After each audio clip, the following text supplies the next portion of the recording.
अब जब इन कंपनियों को ये कहा जाता है कि उत्पादन अगर कृषि का बढ़ाना है और अनाज को खराब होने से बचाना है, फल सब्जियों को सड़ने से बचाना है, तो ये काम तुम्हारे देश में क्यों नहीं करते?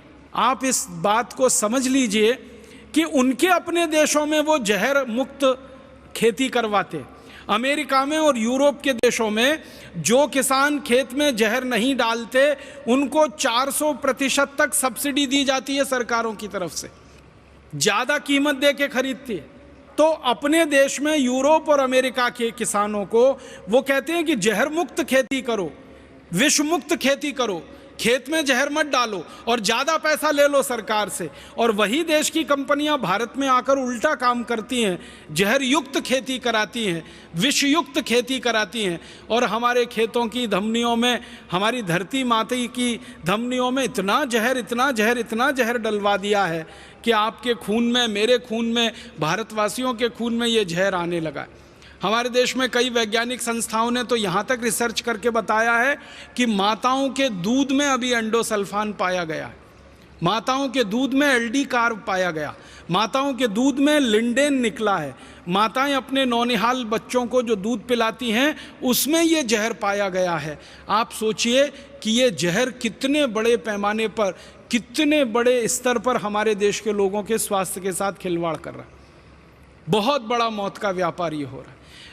और भारत जैसे देश में जितना ये पैदा कर रहे हैं और खेतों में डलवा रहे हैं, भारत जैसे गरीब देशों के बारे में मैंने जब आंकड़े निकालने की कोशिश की तो भारत जैसे दुनिया के 150 देशों में हर साल करीब 20 लाख मीट्रिक टन ये जहर पैदा करके खेतों में डलवा दिया जाता है।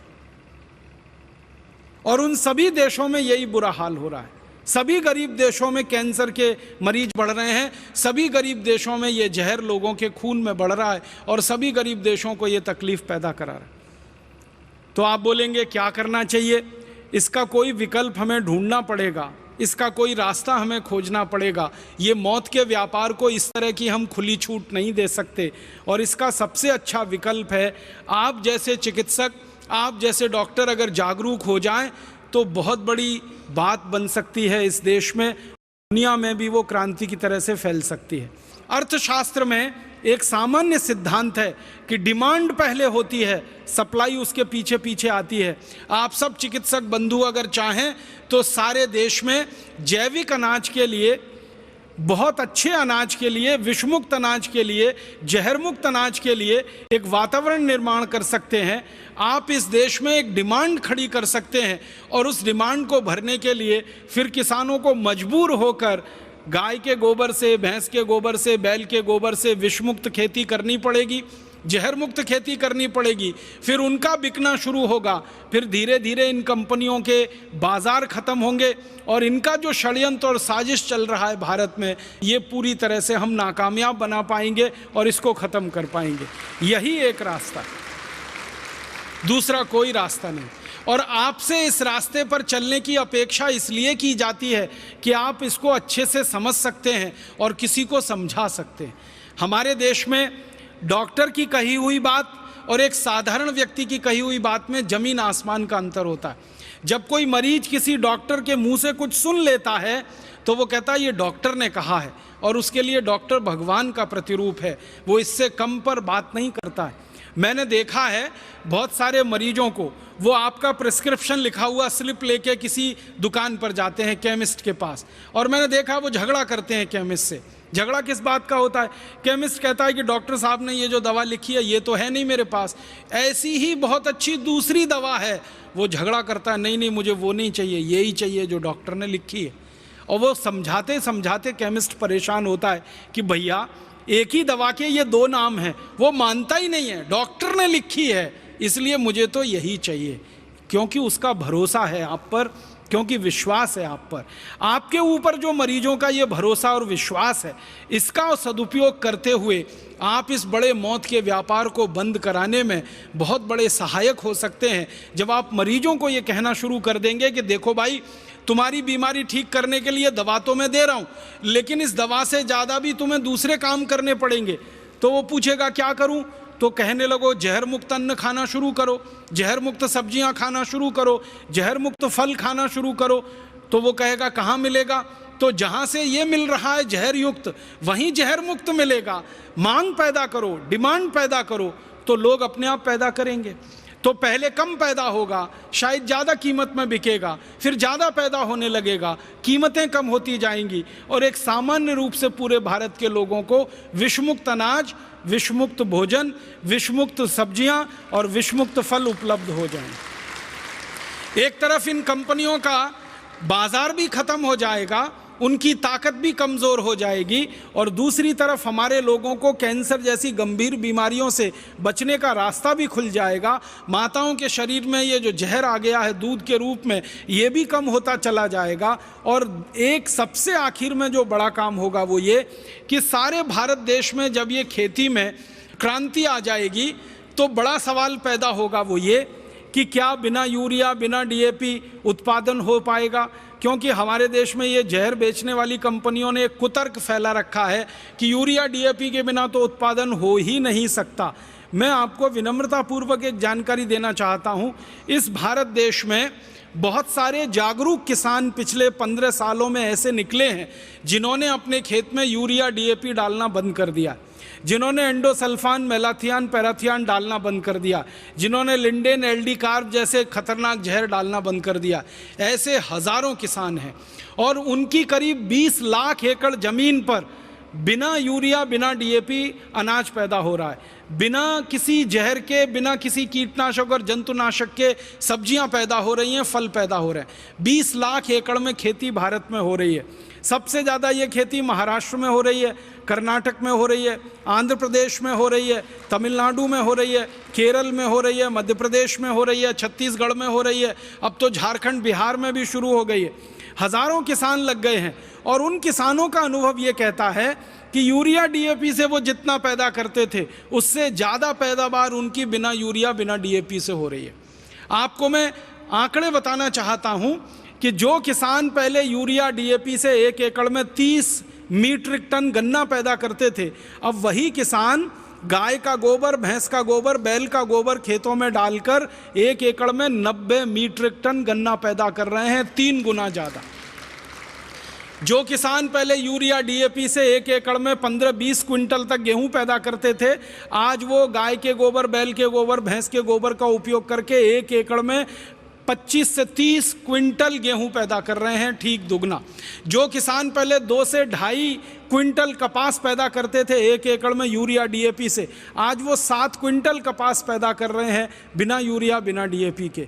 गेहूं ज़्यादा हो रहा है, धान ज़्यादा हो रहा है, गन्ना ज़्यादा हो रहा है, सब्जियां भरपूर हो रही हैं, फल भरपूर हो रहे हैं। तो ये सबसे बड़ा झूठ है जो पिछले 40-45 साल इस देश में फैलाया गया कि उत्पादन सिर्फ यूरिया डीएपी से ही बढ़ सकता है। उत्पादन बिना यूरिया, बिना डीएपी के भी बढ़ता है। और दुनिया में जब ये कीटनाशक और जहर नहीं बनाया जाता था, दूसरे विश्व युद्ध के पहले तक कभी भी दुनिया में ये जहर बना नहीं और कहीं डाला नहीं गया। ये तो सेकेंड वर्ल्ड वॉर में हुआ कि ये जहर का उत्पादन शुरू हुआ, क्योंकि 1945 में जब दूसरा विश्व युद्ध खत्म हो गया तो यूरोप की बहुत सारी कंपनियों के सामने ये संकट खड़ा हो गया कि वो बनाएं क्या, क्योंकि उन कंपनियों में जहरीले रासायनिक हथियार बनाए जाते थे और वो हथियार विश्व युद्ध में इस्तेमाल होते थे। तो जब तक विश्व युद्ध चला तब तक हथियार बिकते रहे, जब विश्व युद्ध खत्म हो गया तो हथियार बेचने का रास्ता बंद हो गया। तो हज़ारों यूरोप की और अमेरिका की कंपनियों के सामने संकट खड़ा हो गया कि वो उत्पादन क्या करें। तो फिर उन कंपनियों ने रास्ता निकाला कि जिन कारखानों में हथियारों का उत्पादन होता है उन्हीं कारखानों में जहरीले रासायनिक चीज़ों का उत्पादन करके urea, DAP, LD carb, lindane के नाम पर दुनिया भर में बेचा जाए। आप सभी जानते हैं, विज्ञान आपने पढ़ा है, रसायन शास्त्र के बारे में थोड़ा तो आप सभी जानते हैं। वो ये कि जिन रसायनों से रासायनिक हथियार बनते हैं युद्ध लड़ने के लिए, उन्हीं रसायनों से यूरिया, डीएपी बनता है खेतों को बर्बाद करने के लिए। जिन रसायनों से रासायनिक जहरीले हथियार बनते हैं केमिकल गैसेस के नाम पर, केमिकल बॉम्ब के नाम पर उन्हीं जहरीले रसायनों से ये लिंडेन एल्डी कार्ब जैसे जहर, एंडोसल्फान जैसे जहर बनते हैं जो खेतों में डाले जाते हैं। माने मूल रसायन एक ही है जिससे आप रासायनिक हथियार बना लो और युद्ध में इस्तेमाल कर लो, या जिससे यूरिया, डीएपी और पेस्टिसाइड, इंसेक्टिसाइड बना लो और खेतों में इस्तेमाल कर लो। तो मूल रसायन बनाने वाली जो यूरोप और अमेरिका की जो कंपनियां थी, उनका ये षड्यंत्र था कि सेकेंड वर्ल्ड वॉर खत्म हो गया 1945 में, तो उन कंपनियों को क्या करना, तो उन्होंने कहा कि चलो अब ये काम करना। तो किसानों के माध्यम से उन्होंने इस काम को आगे बढ़ाया और सबको मूर्ख बनाकर और झूठ बोलकर सारी दुनिया में ये मौत का व्यापार फैलाया। अब हमको ये बात अगर समझ में आ गई है तो हम इस मौत के व्यापार को बंद कराएं, और इस मौत के व्यापार को पहले अपनी धरती से बंद कराएं, फिर अपने पड़ोसी देशों की धरती से बंद कराएं, और फिर दुनिया की धरती से इस मौत के व्यापार को बंद कराएं। क्योंकि सबको जिंदा रहने का उतना ही अधिकार है जितना इन कंपनियों के मालिकों को आलीशान तरीके से जीवन बिताने का अधिकार है, वैसे ही गरीब से गरीब किसान को जिंदा रहने का अधिकार है। दूसरा एक मौत का व्यापार जो हमारे देश में और दुनिया में चल रहा है, वो व्यापार है सिगरेट का। सिगरेट के व्यापार के बारे में मैं आपसे कुछ बात करना चाहता हूं। वो ये कि दुनिया में सिगरेट का व्यापार अमेरिका देश से शुरू हुआ। 16वीं शताब्दी में अमेरिका की कंपनियों ने सबसे पहले सिगरेट बनाई और फिर सिगरेट बनाने का धंधा उनके यहाँ बढ़ता गया। जैसे जैसे सिगरेट का उत्पादन बढ़ा वैसे वैसे सिगरेट बेचने के लिए उनको रास्ते बनाने पड़े। तो जिन जिन देशों में अमेरिका की कंपनियां गईं उन्होंने सिगरेट बेचने का धंधा शुरू किया। शुरू के दौर में ऐसा रहा कि अमेरिका इंग्लैंड का गुलाम था, आप सभी जानते हैं। तो एक तरह से अमेरिका का जो सिगरेट का धंधा था वो पूरी तरह से इंग्लैंड के कब्जे में था, इंग्लैंड की कंपनियों के कब्जे में था। तो अमेरिका को गुलाम बनाकर अंग्रेजों ने तंबाकू का उत्पादन अमेरिका में शुरू कराया। अमेरिका की ज़मीन इंग्लैंड से थोड़ी अच्छी है, अमेरिका की ज़मीन यूरोप के देशों से भी थोड़ी अच्छी है। अमेरिका की ज़मीन ऐसी ज़मीन है जहाँ तंबाकू का अच्छा उत्पादन हो सकता है। तो जब ये स्पेनिश लोग अमेरिका में गए, आप तो सब दुनिया का इतिहास जानते हैं, सबसे पहला अमेरिका में जाने वाला जो यूरोपियन था उसका नाम था कोलंबस। 1492 में वो अमेरिका में पहुंचा। वहाँ पहुंचकर उसने एक कॉलोनी बनाई स्पेनिश लोगों की और फिर गुलाम बना के लोगों को लूटना शुरू किया।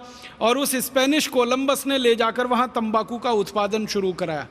फिर वो तंबाकू उत्पादन धीरे धीरे बढ़ा के सिगरेट बनना शुरू हुई और सारी दुनिया में वो सिगरेट बिकना शुरू हुई और उस सिगरेट के लिए कई कंपनियों को स्थापित किया गया। उस दौर में जो सिगरेट बनाने वाली सबसे पहली कंपनी बनी उसका नाम फिलिप मॉरिस, वो अभी भी जिंदा है। एक और दूसरी बड़ी कंपनी बनी जिसका नाम था आरजे रेनॉल्ड, वो अभी भी जिंदा है। एक और तीसरी बड़ी सिगरेट बनाने वाली कंपनी बनी जिसका नाम था अमेरिकन टोबैको कंपनी, जिसका भारतीय नाम है इंडियन टोबैको कंपनी।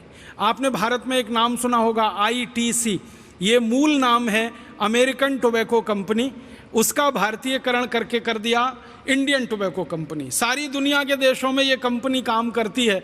श्रीलंका में इसका नाम होता है श्रीलंका टोबैको कंपनी या सीलोन टोबैको कंपनी। भारत में नाम होता है इंडियन टोबैको कंपनी। पाकिस्तान में उसका नाम है पाकिस्तान टोबैको कंपनी। इंडोनेशिया में उसका नाम है इंडोनेशियन टोबैको कंपनी। माने आदत है इन कंपनियों की कि जिस देश में घुसना उसका नाम पहले अपने साथ लगा लेना ताकि स्थानीय लोगों को लगे कि ये तो उनके ही देश की कंपनी है। तो ऐसे करके ये सिगरेट का धंधा चला। एक ज़माना था कि अमेरिका में ये लोग सिगरेट बनाते थे, दूसरे देशों में ले जाकर बेचते थे, कोई पीता नहीं था क्योंकि सिगरेट पीना किसी की आदत नहीं है इस देश में, क्योंकि सिगरेट कोई ऐसा उत्पाद नहीं है जिसको पीकर कोई व्यक्ति अच्छा महसूस करे। सिगरेट तो सबसे खराब उत्पादों में गिना जाता। लेकिन इन्होंने सिगरेट के बारे में तरह तरह के कुतर्क प्रचलित किए। उनमें से एक कुतर्क था जो आज तक चला आ रहा है, सिगरेट पीने से मर्दानगी आती है, सिगरेट पीने से पौरुष बढ़ता है, सिगरेट पीने से ताकत बढ़ती है, सिगरेट स्टेटस सिंबल है। इस तरह की विज्ञापनबाजी कर करके इन्होंने ये सारा खेल खेला और इस खेल को सटल तरीके से खेला। इन्होंने फिल्में बनाई। यूरोप के, इंग्लैंड के फिल्मकारों ने, अमेरिकन फिल्मकारों ने फिल्में बनाई और उन फिल्मों में हीरो को खूब अच्छे से जानबूझकर सिगरेट पीते हुए दिखाया। एक हीरो 10 सिगरेट पी रहा, दूसरा 20 पी रहा, तीसरा 30 पी रहा, तो जो ज़्यादा बड़ा हीरो ज़्यादा सिगरेट पी रहा है। उन फिल्मों को सारी दुनिया में प्रचारित किया गया। धीरे धीरे दुनिया के लोगों में सिगरेट पीने की लत लग गई, और सिगरेट की लत लगी तो उसका उत्पादन बढ़ा, फिर उत्पादन बढ़ा तो और बिक्री बढ़ी, फिर और उत्पादन बढ़ा। और अब मैं आपसे कहना चाहता हूँ वो ये कि 16वीं शताब्दी में दुनिया में एक सिगरेट नहीं बनती थी, और आज सारी दुनिया में 5,500 अरब सिगरेट हर साल बनती है। 5,500 अरब सिगरेट, 5500 अरब सिगरेट। अरब बिलियन अंग्रेजी में, अमेरिकन बिलियन 100 करोड़ का होता है। तो 5,500 अरब सिगरेट सारी दुनिया में बनती है, और इसको 142 करोड़ लोग पीते।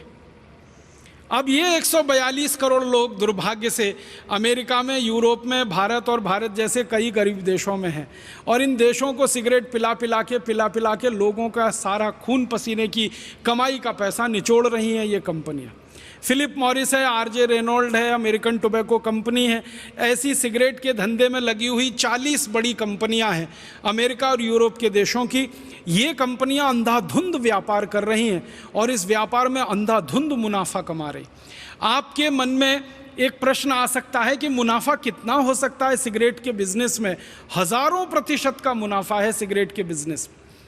एक सिगरेट बनाने का अधिकतम खर्चा, इन कंपनियों की बैलेंस शीट में से आंकड़े निकाल कर मैं आपसे बात कर रहा हूं, वो फिलिप मॉरिस हो, या आरजे रेनॉल्ड हो, या अमेरिकन टोबैको कंपनी हो, या मार्लबोरो हो, कोई भी सिगरेट बनाने वाली बड़ी कंपनी की बैलेंस शीट आप देखो निकाल के, एक सिगरेट बनाने का अधिकतम खर्चा 20 पैसे आता है। एक सिगरेट बनाने का अधिकतम खर्चा 20 पैसे आता है, और वो सिगरेट बड़े आराम से भारत जैसे देश में 2 से 3 रुपए में, कभी कभी 4 रुपए में बिक जाती है। अगर 20 पैसे सिगरेट बनाने का खर्चा है और 2 रुपए में सिगरेट बिक रही है, तो आप अंदाज़ा लगा लीजिए मुनाफा हजारों प्रतिशत में है। और ये कंपनियां लाखों करोड़ों रुपए कमा रही हैं इस धंधे से, जो सिगरेट का धंधा है। भारत में इन कंपनियों का क्या हाल है? हमारे देश में ये जो कंपनियां हैं जिनके नाम मैंने लिए, ऐसी 40 कंपनियां, ये हर साल करीब 20 अरब सिगरेट भारत में भी बेच रही हैं, और वो 20 अरब सिगरेट को हमारे देश के लगभग 20 करोड़ लोग पी रहे हैं, और पीकर अपने फेफड़े गला रहे हैं, अपने खून को विषाक्त कर रहे हैं। और आप जानते हैं कि जो लोग सिगरेट पीते हैं वो अपना जितना नुकसान करते हैं, उससे ज़्यादा नुकसान वो उस पड़ोसी का कर देते हैं जो उनके नज़दीक बैठता है और सिगरेट नहीं पीता है कभी भी। आप जानते हैं जो पैसिव स्मोकर होता है वो एक्टिव स्मोकर से ज़्यादा खतरनाक और संवेदनशील स्थिति में होता है, क्योंकि ये जो पैसिव स्मोकर है और ये जो एक्टिव स्मोकर है, जो पीने वाला है वो तो धुएं को बाहर फेंकता है, और जो नहीं पीने वाला है वो सारे धुएं को अपने द्वारा खींच लेता है अंदर। तो पीने वाले से ज़्यादा धुआं नहीं पीने वाले के शरीर में चला जाता है। आप जानते हैं कि किसी बस में बैठा हुआ कोई एक व्यक्ति सिगरेट सुलगा ले, पूरी बस परेशान हो सकती है। रेल के डिब्बे में बैठा हुआ कोई व्यक्ति एक सिगरेट सुलगा ले, पूरे डिब्बे में बैठे हुए लोग परेशान हो जाते हैं। तो भारत में ऐसे 20 करोड़ लोगों को लत पड़ गई सिगरेट पीने की, और वो पी पी के अपने हृदय को जला रहे हैं, खून को जला रहे हैं, फेफड़ों को जला रहे हैं, और अपने पड़ोसियों को भी जला रहे हैं। एक और दूसरा बड़ा मौत का व्यापार चल रहा है इस देश में। इस मौत के व्यापार को बढ़ाने में भारत देश में 2 तरह के लोगों की बड़ी भूमिका रही है। एक तो नेताओं की, जिन्होंने इन सिगरेट कंपनियों को खुली छूट दे रखी है, जो सिगरेट बना के भारत में बेच रहे हैं, और दूसरा सिगरेट के प्रचार करने वाले प्रचारकों की, जिन्होंने सिगरेट का अंधाधुंध प्रचार किया है इस देश में। आपको मैं बताना चाहता हूं, हमारे देश में आईटीसी कंपनी की एक सिगरेट बिकती है जिसका ब्रांड नेम है विल्स, WILLS, विल्स। इस ब्रांड नेम से सबसे ज़्यादा बिकने वाली सिगरेट है वो आईटीसी की कंपनी की है। अब इस सिगरेट को भारत में ज़्यादा से ज़्यादा बिकवाना, तो ये कंपनी ने पता है क्या किया? सालों साल इसने भारत की पूरी क्रिकेट टीम को खरीद लिया, सालों साल। और आप याद करिए कि भारत की क्रिकेट के टीम के सारे खिलाड़ी जो टी शर्ट पहनते थे उस पर सामने छाती पर विल्स लिखा रहता था। इंडिया पीछे लिखा होता था, विल्स आगे लिखा होता था। भारत पीछे है, सिगरेट बेचने वाली कंपनी का नाम आगे है। भारत के बड़े बड़े क्रिकेट खिलाड़ी मैं नाम नहीं लेना चाहता, जिनको ये देश तालियां बजा बजा कर अपनी कंधों पर उठा के घूम रहा है, ये सारे बड़े क्रिकेट खिलाड़ियों ने विल्स का सबसे ज्यादा प्रचार किया है। हमारे देश में सबसे ज्यादा रन जिस क्रिकेट खिलाड़ी ने बनाए हैं वो विल्स का सालों साल प्रचारक रहा है। उसके बैट पर विल्स लिखा रहता है, उसके ग्लव्स होते हैं उस पर विल्स का स्टिकर, उसकी छाती पर विल्स, उसके पैड पर विल्स, हर जगह विल्स विल्स विल्स। और क्या होता था, क्रिकेट का मैच होता था तो ट्रॉफी का नाम विल्स ट्रॉफी रखा जाता है।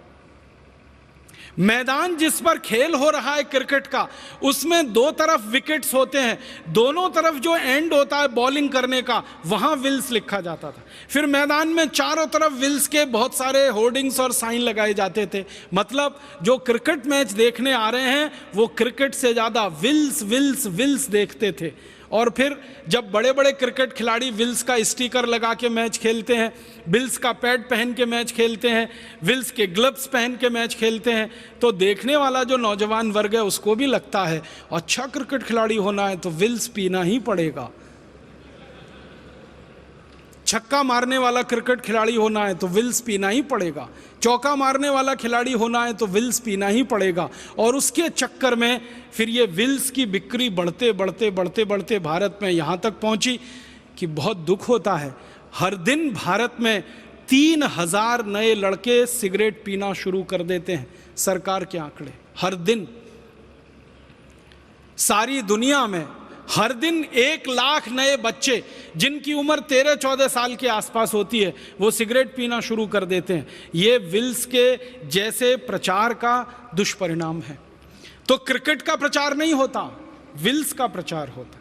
और क्रिकेट खिलाड़ियों के साथ साथ सिनेमा के जो हीरो हीरोइन हैं, एक्टर एक्ट्रेसेस हैं, ये हर दृश्य में ऐसा कुछ ना कुछ जरूर बात लाएंगे कि हीरो सिगरेट पिए। और यहाँ तो कई एक्टर ऐसे बदनाम हैं जो सबसे ज़्यादा सिगरेट पीते हैं अपनी किसी भी फिल्म में। आप जानते हैं ऐसे कई एक्टर के नाम मैं लेना नहीं चाहता, वो हर सीन में ऐसी कोशिश करेंगे कि सिगरेट का सीन आए। बेटा बाप के सामने सिगरेट पी रहा है, भाई बहन के सामने सिगरेट पी रहा है, पति पत्नी के सामने सिगरेट पी रहा है। फिल्मों में ऐसे दृश्य जानबूझ के ठूसे जाएंगे तो फिल्म देखने वाले लोगों के अवचेतन मन में वो सिगरेट बैठती है फिल्म से ज़्यादा, और फिर वो बाहर निकलते हैं हॉल से तो सिगरेट उड़ाना शुरू कर देते। और आप जानते हैं 14-15 साल की उम्र में किसी ने एक बार अगर सिगरेट पी ली तो फिर उसको आप सिगरेट का नशेड़ी बनाने से नहीं रोक सकते, क्योंकि वही सबसे संवेदनशील उम्र होती है और धीरे धीरे उस रास्ते पर वो चल पड़ते। फिर इस सिगरेट से होने वाली जो मौतें हैं सारी दुनिया में, सरकार सारी दुनिया की कहती है कि कैंसर में जो सबसे बड़ा कारण है, मैंने बताया जहर, एंडोसल्फान जैसा और मेलाथियान जैसा और ये यूरिया डीएपी, उसके बाद दूसरे नंबर पर जो सबसे बड़ा कारण है कैंसर का वो सिगरेट ही है। और सारी दुनिया में करोड़ों करोड़ों लोग इस सिगरेट को पी के मर रहे हैं, प्रत्यक्ष रूप से परोक्ष रूप से। प्रत्यक्ष रूप से वो मर रहे हैं जो सिगरेट को खींच रहे हैं, परोक्ष रूप से वो मर रहे हैं जो उनके पड़ोस में बैठकर सारा धुआं खींच रहे हैं। भारत में तो अभी धीरे धीरे सिगरेट की बिक्री बढ़ा रहे हैं, चीन जैसे देश में काफ़ी इन्होंने बिक्री बढ़ा दी है। और ऐसे ही ये बिक्री बढ़ाते बढ़ाते इनका अंतिम लक्ष्य है कि दुनिया के अधिक से अधिक लोगों को सिगरेट पिला देना, ताकि 40 विदेशी कंपनियों के खजाने में लाखों करोड़ों रुपए जमा हो सके। ये दूसरा बड़ा मौत का व्यापार है जो चल रहा है हमारे देश में और दुनिया में। आपसे एक विनम्र निवेदन है कि इस मौत के व्यापार को भी आप बंद करा सकते हैं और हमारे नौजवानों को और सिगरेट पीने वाले बहन भाइयों को समझा सकते हैं। एक डॉक्टर की जो समझाइश होती है वो किसी दूसरे की नहीं हो सकती है। इसलिए आपसे मैं निवेदन करना चाहता हूँ, अपील करना चाहता हूँ कि आपके पास जो मरीज आते हैं, जो पेशेंट आते हैं, उनको आप समझाइए, विनम्रता से बताइए कि इन सिगरेट से कितना नुकसान होता है, व्यसन से कितना नुकसान होता है और सिगरेट कैसे आपके अंदर तक को जलाती है और कैसे खराब करती है। फिर इसके बाद एक और तीसरा बड़ा मौत का व्यापार है गुटखे का, खैनी का।